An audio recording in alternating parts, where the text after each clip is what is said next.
Hey YouTube, Bubba here with another installment of Bubba's Workbench. Got a new firearm to show you today. I've got a little bit of a backstory on this one. Some time ago I picked up a Smith and Wesson Sigma 380. This is the paperwork that came with it when I got it.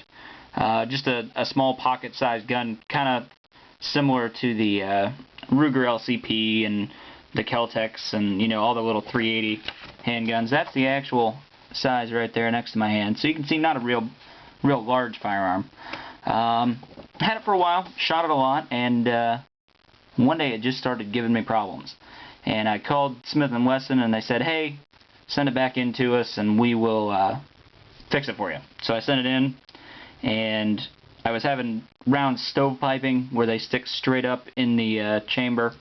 I was having rounds that once they were fired, the brass wasn't ejecting properly. So just all in all, wasn't doing a very good job. So I sent it in, they did some modifications and replaced the magazines and sent it back. And I took it out and I stopped having problems with fail to load, but I was still having problems with fail to eject. So the brass still wasn't coming out. So for me, that's not a good situation for a firearm I may potentially depend on. So I sent it back in and told them that I'd like to exchange it for something different that wasn't going to have problems. So I talked to their customer service reps, and today we got our new Smith and Wesson box from the nice FedEx man.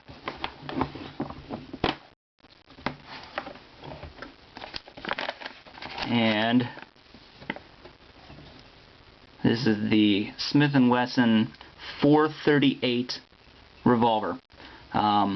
Before I get to the revolver itself, just because I like to kind of show, you know, the different things that they send with it, as we saw in my last video.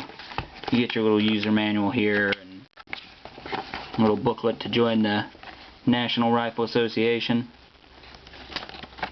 Registration card, your spent shell casing in the envelope so you can satisfy your legal requirements in some states. And it comes in a nice blue plastic case that you can lock your unloaded firearm in. As they say right here, never place a loaded gun in the box. But anyway, the Smith and Wesson 438, M438, I guess some folks are calling it, as the numbering would kind of suggest. This is a revolver that's chambered in 38 Smith and Wesson. I don't know if we can read that or not.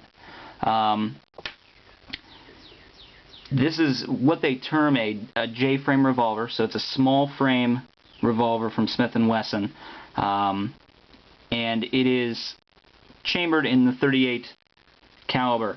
Now, some of the other revolvers of this size in the J-frame can shoot .357 as well. This particular model is not one of them.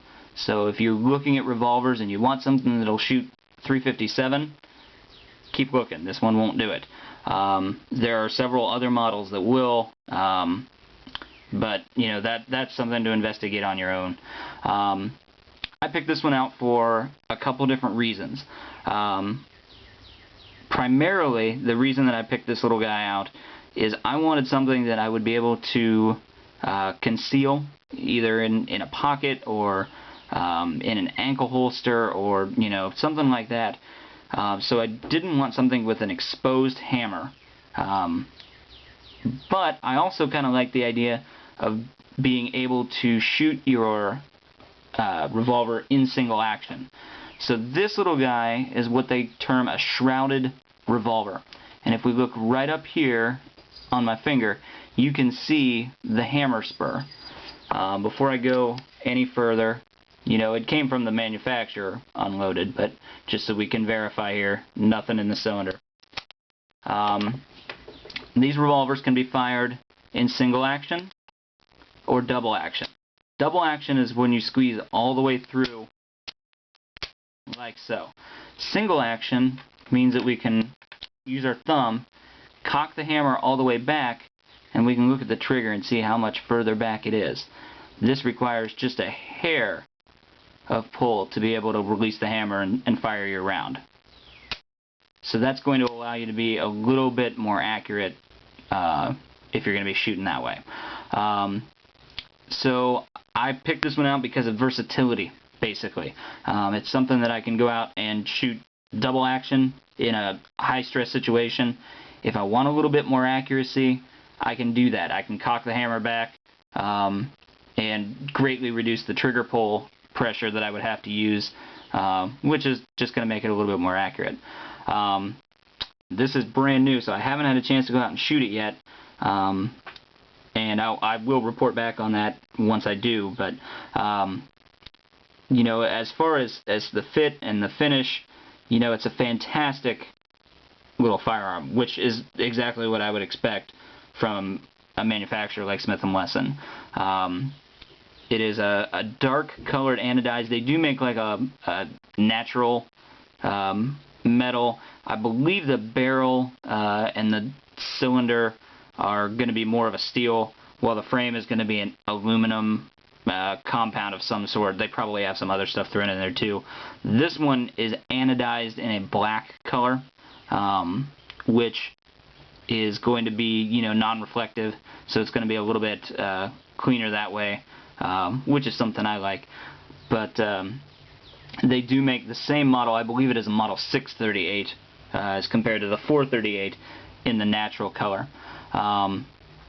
But other than that, I mean, it's just a nice little small firearm, very easy to carry, very easy to hold. I don't have the largest hands in the world, and as we can see as I hold this little guy, it fills my hand. I do have a little bit of my pinky hanging down off of the bottom of the grip down here, but that's alright with me. You know, it's a smaller firearm, but it's still plenty potent. The 38 round in modern chamberings is more than enough for me. So that's really all I've got for this little guy right now. I do plan on doing some modifications to it that I will broadcast here on YouTube. If you have any questions or anything, feel free to post up comments, and I'll try and answer them if I can. I don't know everything about these little guys, but I can see what I can find out. So thanks for checking out Bubba's Workbench. Have a good day, guys.